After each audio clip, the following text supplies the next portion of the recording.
Hello learners. तो आइए हमारी सीरीज़ 7 में जो कि है चैप्टर बैंकिंग की। लास्ट आपने सीरीज़ 6 जो थी मेरी बैंकिंग चैप्टर की वो आपने कर लिया होगा। अगर नहीं किया है तो जल्दी से जाइए और उस सीरीज़ को पहले करके आइए। क्यों? क्योंकि वो सबसे पहला टॉपिक है हमारे चैप्टर का, that is commercial bank and its function. उसके बाद फिर हम इस टॉपिक को आते हैं। तो ये आज का टॉपिक हमारा क्या है? That is credit creation process. अब भाई ये क्रेडिट क्रिएशन प्रोसेस क्या है? जैसे कि लास्ट सीरीज में हम लोगों ने डिस्कस किया था primary function of commercial bank. वहाँ पे हमने देखा था कि कॉमर्शियल बैंक का एक बहुत ही इंपॉर्टेंट प्राइमरी फंक्शन होता है, दैट इज ग्रांटिंग लोन। तो granting loan means granting credit. तो अब क्रेडिट को देने के लिए सबसे पहले कॉमर्शियल बैंक उस क्रेडिट को क्रिएट करती है, ठीक। एंड उसका क्रिएट करते समय कुछ यहाँ पे न्यूमेरिकल्स भी हमें सॉल्व करने होते हैं, प्लस एक प्रोसीजर है जो कि हमें पढ़ना होता है, ठीक है। तो इसलिए आज उसी से रिलेटेड हम यहाँ पे कुछ न्यूमेरिकल्स को ट्राई करेंगे विद एमसीक्यू। तो जल्दी से फटाफट चैनल को सब्सक्राइब कीजिए। आई थिंक आपके लिए इस समय पे सबसे ज़्यादा इम्पॉर्टेंट है आपकी प्रैक्टिस। टर्म 1 एग्जामिनेशंस बहुत ही पास में है। आई होप कि आपका पूरा सिलेबस कंप्लीट हो गया होगा। अगर पूरा सिलेबस कंप्लीट नहीं भी हुआ है तो आप उसके लिए मेरे डेली रेगुलर क्लासेस को ज्वाइन कर सकते हैं। उसमें मैं इस मंथ पूरा इकोनॉमिक्स का सिलेबस रिवाइज कराने वाली हूँ, 1 by 1 with important MCQs and important questions as well. तो अगर आपका टॉपिक भी कंप्लीट नहीं हुए हैं तो आप उस रेगुलर क्लासेस को ज्वाइन कर सकते हैं। एंड अगर आपकी प्रैक्टिस नहीं हुई है तो फिर आप मेरी सारी सीरीज़ को सॉल्व कर सकते हैं, जिसमें आपको सारे के सारे इंपॉर्टेंट एक्सपेक्टेड एमसीक्यूज मिल जाएंगे। तो उसको करने के लिए आप मेरे चैनल को सब्सक्राइब कर लीजिए, ताकि मैं कोई भी वीडियो निकालती हूँ तो सबसे पहले आपको इन्फॉर्मेशन मिल सके। तो इसी के साथ हम स्टार्ट करते हैं आज की वीडियो। Question number 1। तो पहला क्वेश्चन है हमारे यहाँ फिल इन द ब्लैंक्स का। क्वेश्चन क्या है? Credit creation process is also known as. Credit creation ये जो प्रोसेस है हमारा कॉमर्शियल बैंक का, इसको हम और क्या कहते हैं?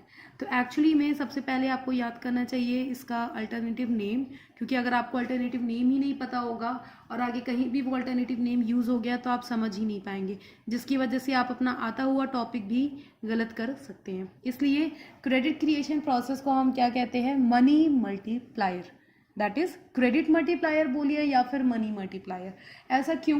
क्योंकि मल्टीप्लायर हमारा क्या होता है? मल्टीप्लायर आपको बताता है कि हम किसी भी चीज़ को कैसे सेवरल टाइम्स मल्टीपल कर सकते हैं।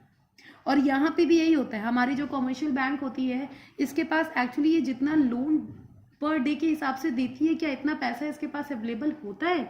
बिल्कुल भी नहीं, ठीक है। अगर मैं पूरा एनालिसिस करके आपको बताऊं तो जितना भी पूरा साल भर का टर्नओवर इसका होता है लोन ग्रांट करने का, सिर्फ लोन ग्रांट करने का, उसका 10% भी कॉमर्शियल बैंक का खुद का पैसा नहीं होता है। तो भाई ये पैसा आता कहाँ है? जितने भी लोगों ने डिपॉजिट दिए हैं उससे वो लोन दे देती हैं। आप लोगों ने बिल्कुल सही समझा। बट उन्हीं पैसे को ये कैसे मल्टीपल करके यूज करती है, जिससे कि ज्यादा से ज्यादा प्रॉफिट ये अचीव कर सके और ज्यादा से ज्यादा नीडी लोगों की ये हेल्प कर सके, ठीक है। तो क्रेडिट क्रिएशन प्रोसेस ही एक ऐसा प्रोसेस है जिसमें वो क्या करती है, अपने जितने भी पैसे उसके पास अवेलेबल होते हैं, सपोज दैट 10,000 भी अगर उसके पास अवेलेबल है तो उसको वो मल्टीपल कर करके अप्रॉक्सीमेटली 1 लाख लोगों को क्या दे सकती है? 1 लाख का लोन लोगों को दे सकती है, ठीक है। इसलिए हम बोलते हैं इसे मनी मल्टीप्लायर। और मल्टीप्लायर को हम लोग किसे डिनोट करते हैं? अल्फाबेट कैपिटल के से, ओके। आगे बढ़ते हैं क्वेश्चन नंबर 2 में। Who create credit money in an economy? मतलब हु क्रिएट क्रेडिट या फिर मनी, दोनों ही चीज हम यहाँ पे कह सकते हैं। ध्यान दीजिएगा यहाँ पे वर्ड यूज किया है क्रेडिट, इशू वर्ड का यूज हमने नहीं किया है ताकि आप कहीं आरबीआई पे ना पहुंच जाएं, ठीक है। इसलिए मैं पहले से ही आपको नोटिस करा दे रही हूँ कि यहाँ पे क्रिएट लिखा हुआ है, ना ही इशूड लिखा हुआ है, ठीक है। तो क्रेडिट क्रिएट करने का या फिर मनी क्रिएट करने का, एक ही मनी से कई सारे सेवरल मनीज को क्रिएट करने का काम यहाँ पे कौन करता है? Ministry of finance, central bank that is RBI, government of India या फिर कॉमर्शियल बैंक। तो अभी हमने जस्ट ऊपर बात की है क्रेडिट क्रिएशन प्रोसेस की, कैसे कॉमर्शियल बैंक एक ही मनी को मल्टीपल करके यूज करती रहती है। तो यहाँ पे आपका आंसर क्या हो जाएगा? Commercial bank. नेक्स्ट आते हैं question number 3, what is and are, the factors on which the credit creation process depend. ये जो पूरा क्रेडिट क्रिएशन प्रोसेस है ये किन चीज़ों पे डिपेंड करता है। ओके तो ये किस पे डिपेंड करता है, जल्दी से बताइए। फर्स्ट वन है primary deposits, LLR means legal reserve ratio, CRR means cash reserve ratio and both A and B। तो आपको बताना पड़ेगा कौन सा ऐसा फैक्टर है जो कि क्रेडिट क्रिएशन प्रोसेस को डिपेंड करता है। तो इसको याद नहीं करना आपको, ठीक है, आप सीधे डायरेक्टली समझ सकते हो। कैसे? आई थिंक आपको इसका फॉर्मूला याद होगा, नहीं भी याद होगा तो अभी मैं आगे इसकी प्रैक्टिस कराने वाली हूँ। यहाँ पे इन शॉर्ट में बता दे रही हूँ कि टोटल क्रेडिट क्रिएशन प्रोसेस का फॉर्मूला क्या होता है, प्राइमरी डिपॉजिट इंटू 1/LRR। ठीक है, primary deposit PD into 1/LRR। That means कि क्रेडिट क्रिएशन प्रोसेस में यही दो चीज़ें इंक्लूड होती हैं, कितना उसका प्राइमरी डिपॉजिट है बैंक का, कितना उसने starting of the year financial year 1 अप्रैल को डिपॉजिट किया था, और प्लस लीगल रिजर्व रेशियो। मतलब लीगल रिजर्व रेशियो क्या होता है, ये कॉम्बिनेशन होता है CRR एंड SLR का, कि कितना रिजर्व किसी भी कॉमर्शियल बैंक ने RBI के पास रखवाया हुआ है या कितना रिजर्व उसने अपने पास रखा हुआ है, उन्हीं दोनों का ये सम अप होता है। तो दो चीज़ें ही हमारी यहाँ पे इंक्लूड हो रही है, प्राइमरी डिपॉजिट एंड LRR। इस वजह से आंसर क्या टिक हो जाएगा, बोथ A एंड B। आगे चलते हैं क्वेश्चन नंबर 4 में, which of the following is correct. 4 equations यहाँ पे आपको दी हुई हैं फॉर्मूले की, इसमें आपको ये बताना है कि कौन सी इसमें से इनकरेक्ट है। सॉरी, यही मिस्टेक्स होती हैं। देखिए यहाँ पे क्या लिखा हुआ है, इनकरेक्ट लिखा हुआ है। आपको जो गलत है वो टिक करना है, सही वाला आपको टिक नहीं करना है। ठीक है, तो क्वेश्चंस क्या इक्वेशंस हैं, total money creation is equal to primary deposit into 1/LRR। Same formula अभी मैंने ऊपर बताया कि टोटल मनी क्रिएशन अगर हमें निकालना है कैसे निकालेंगे, कॉमर्शियल बैंक के जितनी प्राइमरी डिपॉजिट है इंटू लीगल रिजर्व रेशियो से उसका रेसिप्रोकल कर देंगे। तो ये आंसर सही है, मतलब फंक्शन ये है। ओके, आंसर सही नहीं है, फंक्शन है ये। ठीक, formula. Next, total money creation is equal to primary deposit into money multiplier. क्या ये सही है, जल्दी से बताइए। Total money creation is equal to initial deposit into LRR, या फिर total money creation is equal to initial deposit into 1/LRR।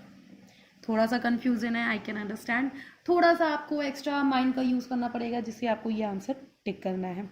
तो मैं आप लोग की एक छोटी सी हेल्प कर देती हूँ, आ जाइए। सबसे पहले मैं आपको सारे फॉर्मूले एक्सप्लेन करती हूँ। देखिए, सबसे पहला फॉर्मूला मैंने आपको क्या बताया, टोटल मनी क्रिएशन का, शॉर्ट में लिख रही हूँ इसको, ठीक है, अंडरस्टूड कर लीजिएगा। Total money creation is equal to primary deposit into 1/LRR। ये सेम फॉर्मूला मैंने अभी आपको ऊपर बताया, तो ये तो आपका करेक्ट है ही। ठीक, अब इसमें चेंजेस कहाँ कहाँ पे हो सकते हैं। एक तो ये जो प्राइमरी डिपॉजिट है आपका चेंज यहाँ पे हो सकता है। प्राइमरी डिपॉजिट को ही हम कहते हैं इनिशियल डिपॉजिट, सबसे पहला, सबसे प्राइमरी या सबसे इनिशियल, कुछ भी वर्ड कह लो। ठीक है, तो इसी तरीके से एक और फॉर्मूला बन गया, इनिशियल डिपॉजिट इंटू 1/LRR। ठीक है, एक और फॉर्मूला क्या बन गया, फॉर्मूला सेम है, बट जिनको ये दो नाम याद नहीं रहते इनके लिए ये दो फॉर्मूला ही हो गया, बट अगर आपको याद है तो ये बहुत अच्छी बात है। ठीक है, अब आगे चलते हैं। आगे अभी जैसे कि मैंने मनी मल्टीप्लायर का वर्ड यूज़ किया था, तो मनी मल्टीप्लायर जो होता है दैट इज़ K। तो K का फॉर्मूला क्या होता है, K का फॉर्मूला होता है, यहाँ पे बता दे रही हूँ, K का फॉर्मूला होता है 1/LRR, सिर्फ क्या, 1/LRR। तो इसी की वजह से एक और टोटल मनी क्रिएशन का फॉर्मूला बन जाता है। कैसे, total money creation is equal to क्या था, प्राइमरी डिपॉजिट तो था ही, और 1/LRR ये जो था, इसकी जगह पे हम ये वर्ड यूज़ कर सकते हैं, क्या, मनी मल्टीप्लायर। तो यहाँ पे हमने यूज़ कर लिया मनी मल्टीप्लायर। ठीक है, तो मेरे यहाँ पे देख रहे हैं आप लोग कि 3 फॉर्मूला मुझे ऑलरेडी मिल चुका है। ठीक है, प्राइमरी डिपॉजिट को पहले हमने इनिशियल डिपॉजिट कर दिया, फिर 1/LRR को हमने मनी मल्टीप्लायर कर दिया, दैट इज K। ठीक है, तो अब बताइए ऊपर में से आपका आंसर कौन सा इनकरेक्ट है। ये वाला आपका ये फॉर्मूला हो गया correct, deposit and money multiplier ये आपका फॉर्मूला हो गया करेक्ट, इनिशियल डिपॉजिट ये भी है, बट इनिशियल डिपॉजिट के साथ यहाँ पे क्या लिखा है, सिर्फ LRR न्यूमरेटर में लिखा है, जबकि हमारा LRR कहाँ होता है, रेसिप्रोकल डिनोमिनेटर में होता है। इसका मतलब ये वाला ऑप्शन आपका क्या हो जाएगा, क्रॉस। एंड इनिशियल डिपॉजिट 1/, ये आपका करेक्ट है, ये वाला। ठीक है। तो इसी तरीके से ये जो 4 फॉर्मूले मैंने बता दी हैं, इस चारों फॉर्मूले को याद कर लीजिए, क्योंकि अभी आके मैं MCQ कराऊंगी, सॉरी न्यूमेरिकल कराऊंगी, उसमें आपको इन चारों के चारों फॉर्मूले का यूज़ करना है। एक जगह पे लिख लीजिए और इसे याद कर लीजिए। बढ़ते हैं आगे। क्वेश्चन नंबर 5 क्या कह रहा है, which of the following is the correct equation of money multiplier. Money multiplier की करेक्ट इक्वेशन कौन सी होगी? अभी जस्ट मैंने आपको फॉर्मूला बताया था, money multiplier is equal to 1/LRR। तो इसमें से आपके आंसर कौन से सही हो जाएंगे? That is money multiplier is equal to 1/LRR। Okay, next बढ़ते हैं।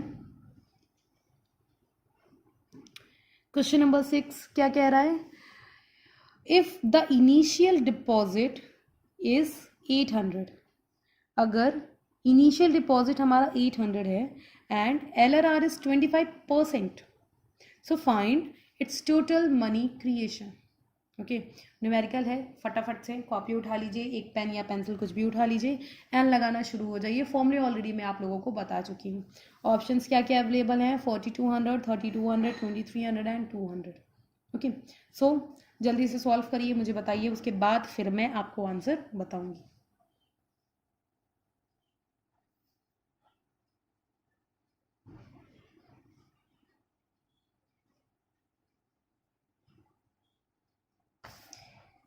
लग चुका? चलिए, तो एक्चुअली बहुत ही छोटा सा न्यूमेरिकल है, MCQ में आपको आना है, आपको पता ही है। तो सिर्फ आपको 1 ही मिनट मिलेगा इस क्वेश्चन को सॉल्व करने के लिए। तो 1 मिनट में हम कैसे इस क्वेश्चन को सॉल्व करते हैं, चलिए देखिए। आप लोग टाइम देखते रहिएगा, 1 मिनट के अंदर ही आपका ये क्वेश्चन सॉल्व हो जाएगा। हमारा फॉर्मूला क्या था? टोटल मनी क्रिएशन का फॉर्मूला क्या आता है? जल्दी बताइए। आपको इतना पूरा बड़ा लिखने की ज़रूरत नहीं है, तो यहाँ पे आप अपना टाइम बचा सकते हैं। प्राइमरी डिपॉजिट या फिर इनिशियल डिपॉजिट कुछ भी कह सकते हैं, 1/LRR, ये था आपका फॉर्मूला। ठीक, तो प्राइमरी डिपॉजिट आपका यहाँ पे दिया हुआ है 800 और 1/LRR। ठीक है, LRR में आप ध्यान दीजिएगा, आपको LRR मेंशन तो है लेकिन परसेंट में है। तो जब भी आपके साथ परसेंट होता है तो हम क्या करते हैं, उसको 100 के साथ हमें लिखना ही पड़ता है। अगर परसेंटेज न्यूमरेटर में होता है तो 100 हम डिनोमिनेटर में लगा देते हैं, और अगर डिनोमिनेटर में होता है तो 100 हम न्यूमरेटर में लगा देते हैं। ठीक है, तो यहाँ पे हमने ऐसे कर लिया। अब इसको सॉल्व कर लेंगे। 25 4 100 होता है, यहाँ से मल्टीप्लाई करेंगे, 4 8 32, ये कितना आ जाएगा? 3200। That means option B is your right answer. लगा सिर्फ 1 मिनट, ठीक है, और वो भी मुझे थोड़ा सा एक्स्ट्रा टाइम लगा क्योंकि मैंने पूरा फॉर्मूला शो करके आपको बताया है। आपको ज़रूरत नहीं है क्योंकि आपको MCQ ही टिक करना है, तो फटाफट से आप खाली इस इक्वेशन को लिख के सॉल्व करके यहाँ पे दे सकते हो। बट परसेंटेज का स्पेसिफिक ध्यान दीजिएगा। अगर परसेंटेज में LRR दिया है तो आपको ऊपर 100 लिखना पड़ेगा, अगर नहीं दिया तो फिर आपको 100 लिखने की ज़रूरत नहीं है। सपोज दैट अगर सिर्फ 25 होता तो हम डायरेक्टली यहाँ पे क्या करते, 800 इंटू 1/25 और इस इक्वेशन को सॉल्व कर देते। ठीक है, ओके, तो प्रोसीड करते हैं नेक्स्ट में।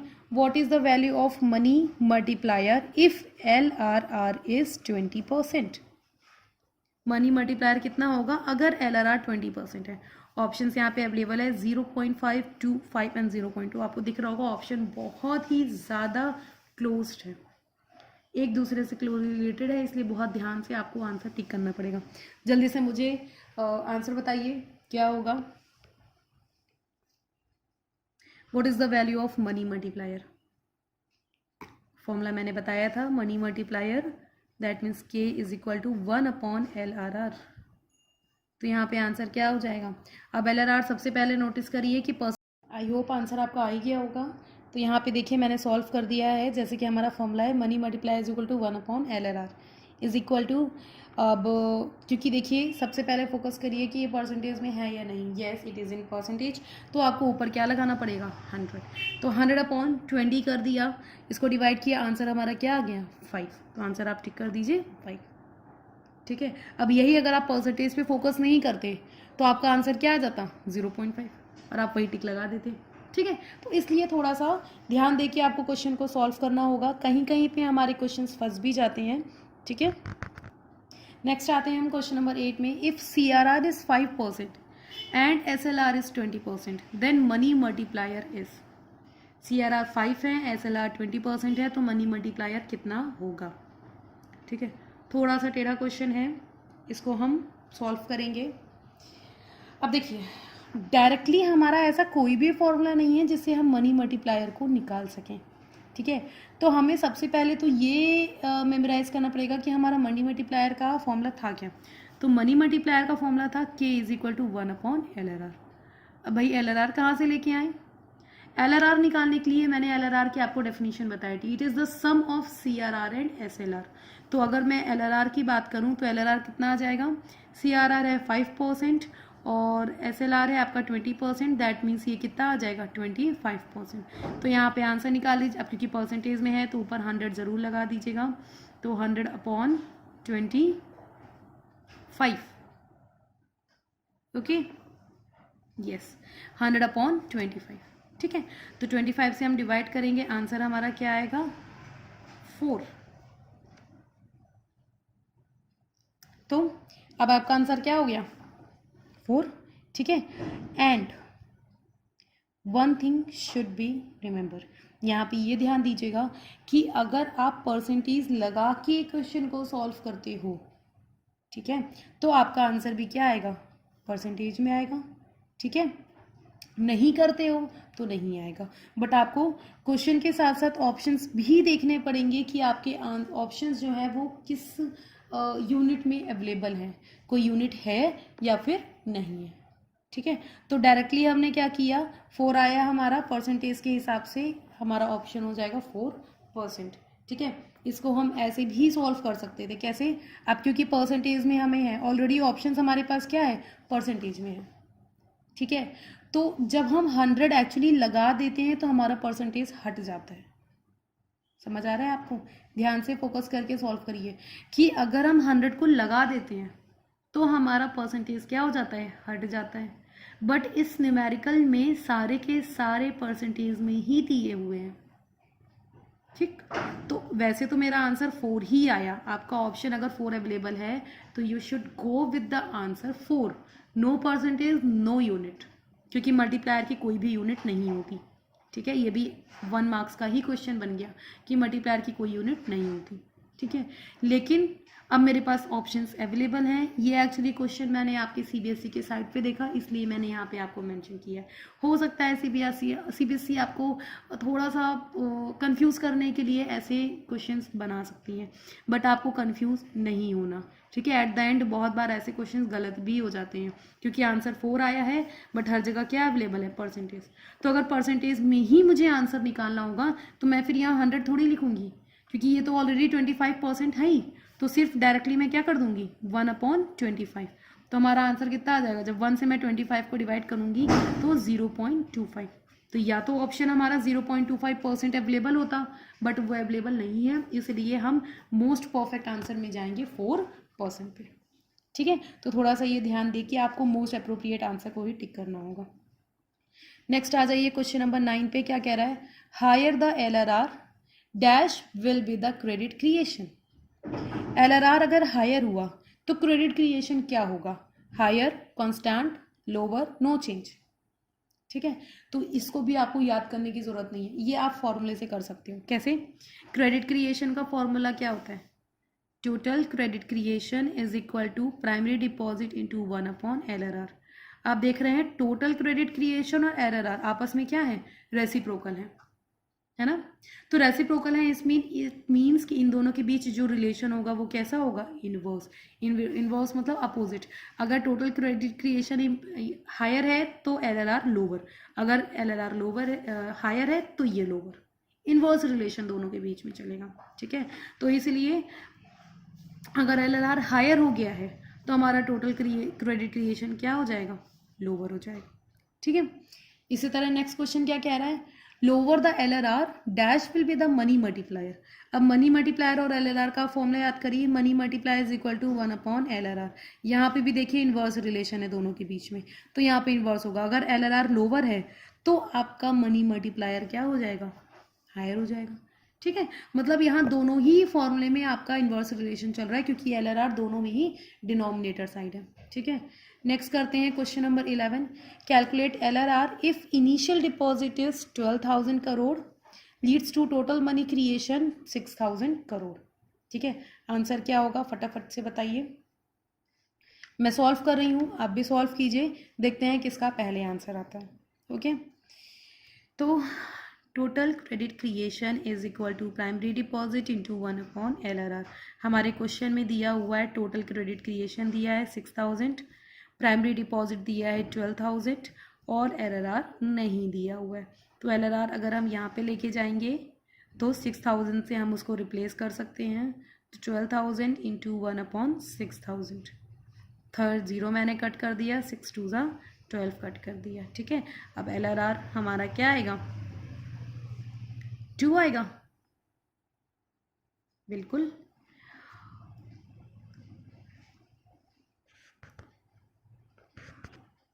ओके, बहुत ही माइनर सी मिस्टेक थी ऑप्शंस में, उसको मैंने करेक्ट कर दिया है। ठीक है, तो बताइए क्या आंसर आपका 2 आएगा।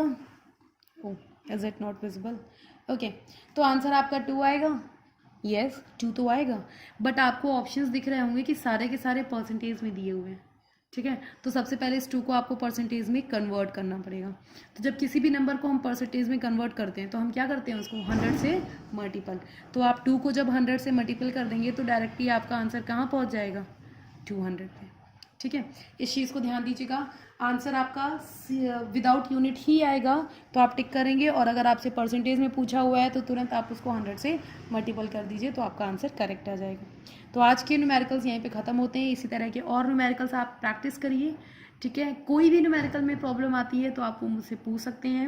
मेरा टेलीग्राम का चैनल भी आपको लिंक में मिल जाएगा, उसमें भी आप ऐड होके daily information, daily latest information and MCQs को वहाँ पे सॉल्व कर सकते हैं in the form of poll system.